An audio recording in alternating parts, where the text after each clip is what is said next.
Most copywriting projects fail before the writing even begins. And that's because people don't know how to prepare. You have to know what information you need, where to find it, and how to organize it so you can avoid staring at a blank page for hours on end. So in this video, I'm going to give you the exact process I use to kick off every single copywriting project using two free tools, Google Drive and ChatGPT. Whether you're a freelance copywriter or an agency owner, or you're just trying to fix your own funnel, this is the ADHD-proof system that helps me write copy 10 times faster when I work with clients like NordVPN and Opus Clip. And if you want to become the kind of writer those companies hire, there's a link to my free copywriting course in the description below this video. So let's get started. For this video, I'm going to use my client and partner Adam Palmer, who runs the marketing automation company Automate Scale, because Adam is an incredibly successful freelancer on Upwork where he's made over $1 million, and his agency, which has made multiple seven figures, is one of the biggest ones on the platform. So I'm going to use him as an example to show you how I would prepare for a copywriting client project like this, so you can copy my method for yourself or for your clients. So we start the project by creating a folder in Google Drive. This is where all the assets of our client project will live. The first thing we're going to add to our project folder here in Google Drive is a fresh Google Doc. And in this Google Doc, we're going to dump all the information we already have on the business, so we have a good starting point. Now, in Adam's case, he's already established, which means he has a website live, and he also has a bunch of social media profiles. So what we'll do is start scraping all the content from his website and those profiles and then paste it into this document. Now, if the business you're working on is brand new and hasn't launched yet and you don't have any of those things, you can just use this document to jot down all the information you do have, such as, for example, what problem you're solving and who you're solving it for. Don't worry about it being incomplete or imperfect or not even specific, because we're going to solve that problem later when we start researching the target audience and the competitors and start refining our offer and our messaging. As mentioned, this is just a starting point. So what I'm going to do now is go to Adam's Upwork profile, where he has a title and a description of himself as a freelancer. And then I'm going to take all this information and I'm going to dump it into our Google Doc here. And then we can see he also has an introductory video and he might share some additional information there. So I'm going to go on YouTube, pause the video, and then expand the description down here and click show transcript. And then we're going to take all this and then copy that into our Google Doc as well. Back on Adam's Upwork profile, we can also see he has a link to his agency Automate Scale. So let's click on that. And in case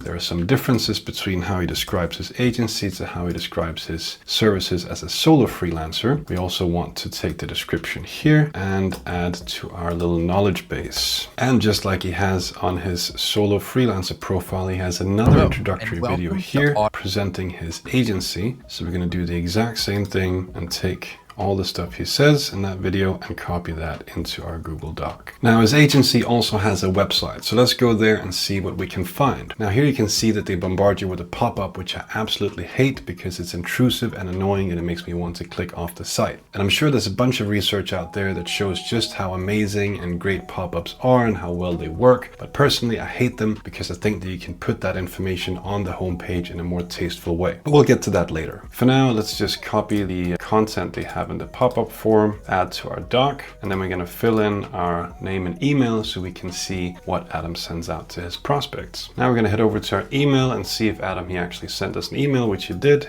That's great. So now we're going to copy the content of this email and we're going to add that to the doc as well. Now, because we've entered Adam's sales funnel, chances are that he's going to be emailing us more and more over the coming days and weeks. And when he does, we're going to take that information and add to this doc as well. But in the meantime, let's head back to Adam's website here. And then what we're going to do is we're going to copy all the information on every single page, starting with the home page. And as you can see, we have an about page, platforms, resources, industries, and services. Quite a few pages, but fortunately it's easy to copy all the information and it'll pay off in spades later when we start writing our copy. Now we could stop there since we now have quite a bit of information on Adam and his agency, but since I'm an obsessive psychopath, I want to scrape all the information I can find online, and that includes his social media profiles. Now here you can see they're on Instagram, Facebook, YouTube, Twitter, and LinkedIn. The first 4 of those platforms don't really allow for much in terms of an about section or biography, so it's very limited what kind of information we can get from those. But LinkedIn does allow us to get a bit more information, because here we have an overview, and there we can do the exact same thing we did from his Upwork and his website and just copy and paste that into our doc. The reason I do this is because a lot of companies, they will either update their website but not their social media, or vice versa. So it's important just to scrape as much information as you can find so you don't miss any details. Finally, we want to add some information that we can't find online, and that could be any correspondence we have with the client, either via email or on platforms like Upwork or LinkedIn, or even meeting notes or transcripts from meetings. And here is where I would suggest that you use a tool like Fathom, or you can also use Otter.ai, and these tools will allow you to go in and click, for example, transcript here, then you can copy the transcript and you can paste it into the Google Doc as well. Now, if you have jumbled notes like I have here, it might not really be understandable to anyone but yourself. So in that case, what I would suggest is that you use this tool here in Google Docs called voice typing, and then you can click to speak, and then you can actually elaborate on your notes, and you don't have to worry about whether or not it's properly transcribed or formatted, because we're going to use AI to do that for us. Okay, so we have enough information now, but before we get into the next step, it's important to note that if you're using the AI features in Google Workspace, you might not need to do what I'm about to show you, and you'll see why in a minute. So let's go to our Google Doc and name it Research Doc or something similar. Then we'll head into our Google Drive folder, and what we want to do now is download it. Then we're going to go to ChatGPT, go to the sidebar, and then we're going to create a new project. We're going to name this Automate Scale. This is essentially the ChatGPT equivalent of our Google Drive project folder, but with two added benefits. You can see there are two options here, add files and add instructions. So let's click on add files, and then we're going to add the research doc that we just compiled to our ChatGPT project. Wait for that to upload, and we're done. So now you can see we have a project file here, and now ChatGPT will reference all that information in any chats that we start inside this project. So it's a bit like building a knowledge base, and we're going to expand and add to that knowledge base as we go along and do more research and start writing the actual copy. Everything will be dumped here into the project files. Now, the reason I mentioned Google's AI features earlier is because I'm sure that if you're subscribed to Gemini, you can accomplish pretty much the same thing within Google Drive. You can probably ask Gemini to reference all the files you have in your folder here. But so far, I don't really like Gemini, and I really like ChatGPT, so this is going to be my system for better or for worse, even though there are a few disadvantages to it. One disadvantage is that you can't actually connect the ChatGPT project to your Google Drive folder. You can add files from your Google Drive to individual chats, but you can't add it to the project as a whole, which is a bit annoying, because if you then go in here and you update this document, you'll then have to download it again and then re-upload it in ChatGPT. Another downside with ChatGPT projects is that it has a limit of 15 files per project. So that's why I dumped everything into one Google Doc, because we'll need those 14 additional slots later when we start compiling more research and we start writing the actual copy. Now, if you think those two disadvantages is a massive hassle, I don't blame you, and you can just use Google's Gemini to sort all this stuff. But if we go back to the benefits of using ChatGPT, you can also see here that it has the add instructions function. Now, as you may know, if you go into customize ChatGPT, you have these custom instruction options here. So you can tell ChatGPT what to call you, what traits ChatGPT should have, and then anything else it needs to know about you. And then it's going to apply that information to all the chats that you create. You can, of course, enable or disable it for new chats as you please. So that's quite a handy feature. If you go into settings for ChatGPT, you might also have noticed that under personalization, there's a thing called memory. And if you go into this here that says manage memories, you can see that ChatGPT will from time to time memorize certain things about you and your project. You can also ask it to memorize specific things, and it'll add it to this database, which it'll also reference when you start new chats. So for example, here you can say Frederick had a call with Adam from Automate Scale who liked a proposal. Great. You can also delete these memories or delete all if you want. And I find that useful because I'm juggling a lot of clients client projects, and I don't necessarily need it to memorize every detail of every client project I've worked on because it might interfere with future projects. Of course, you can also turn off the memories if you want, and the same goes for referencing the chat history, so you can turn that off and on as well. Now, the reason I bring this up is because that's for using ChatGPT in general. That's going to apply to any or all of your chats. Inside a ChatGPT project like this, you can add these project files, which we've discussed, so that kind of works as the memory function. You can plant memories in the brain of ChatGPT when it concerns this project. You can also use a custom instructions function here, which works similar to what I just showed you. And here you can then say, for example, it says respond in Spanish, reference the latest JavaScript documentation, keep answers short and focused. So this is particularly useful for copywriters because we can then instruct it to match the client's brand voice or our own brand voice if that's what we're working on. Okay, so we're now ready to go, so let's take it for a spin. I'm going to start a new chat here and say, give me an overview of Adam Palmer and Automate Scale. And then I'm going to click here, and then you'll be able to see that it's searching the project files before it responds. And that means it's read the document we've just uploaded, and now it's giving me an overview of Adam Palmer and Automate Scale based on all the information in our Google Doc.